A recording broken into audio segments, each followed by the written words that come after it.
শান্তি? 5 তারিখের পরে একজন মানুষ কি সারা বাংলাদেশে একজন মানুষও কি নিরাপদভাবে আছে? আপনি আছেন, আপনি সাংবাদিক, সেনাপ্রধান আছে, পুলিশ আছে, র্যাব আছে। আজকে আজকে আমি একজন পুলিশ, র্যাব, ওনারা অনেক প্রশিক্ষণ করে, ছাত্র থেকেই তো ওনারা প্রশিক্ষণ দিয়ে চাকরি নিয়েছে। আজকে কোথায় আছে তারা?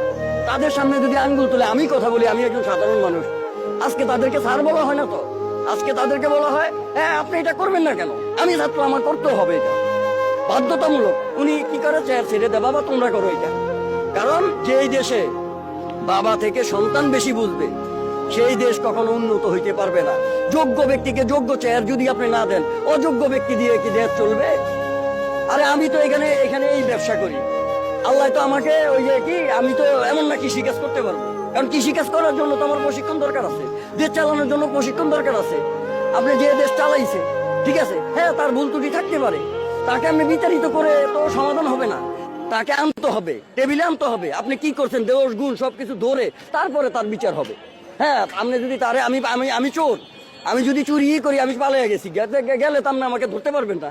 আগে আপনি এখানে আসেন, আপনিও থাকেন, কি হয়েছে? তো সব কিছু আপনি লুচ্চা বুচ্চা নিয়ে এখন মনে করেন সব কি কোথায় আছি আমরা ভাইয়া? এগুলা বললে সাধারণ মানুষের কথা আপনিও যে বলতে পারবেন এটার কোনো নিশ্চয়তা, ঠিক আছে। আমার সবচেয়ে বড় দুঃখের বিষয় এটাই, মানে আমি বলতে চাই যে যারা আজকে এই যে যেমন সাব ইন্সপেক্টর, যারা পুলিশে অনেক কষ্ট করে, ওনারা পড়ালেখা করেই কিন্তু ওনারা আজকে মানে বিন্দু বিন্দু করে আজকে ওনারা সরকারি পোশাক পাইছে, আজকে কোথায় আছে?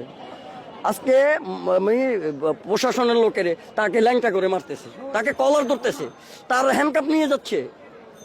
সেনাপ্রধানের বলতেছে, সেনাবাহিনীর বলতে সেনাবাহিনী চুপ, যখন 50 জন লোক দাঁড়ায়, ঠিক আছে। আগে আমরা দেখতাম একজন এসআই যদি আসতো 100 জন লোকের সে নিয়ন্ত্রণ করতে পারতো। আরে সে এখন আমার কাছে আসলে আমি তাকে অপমান করি।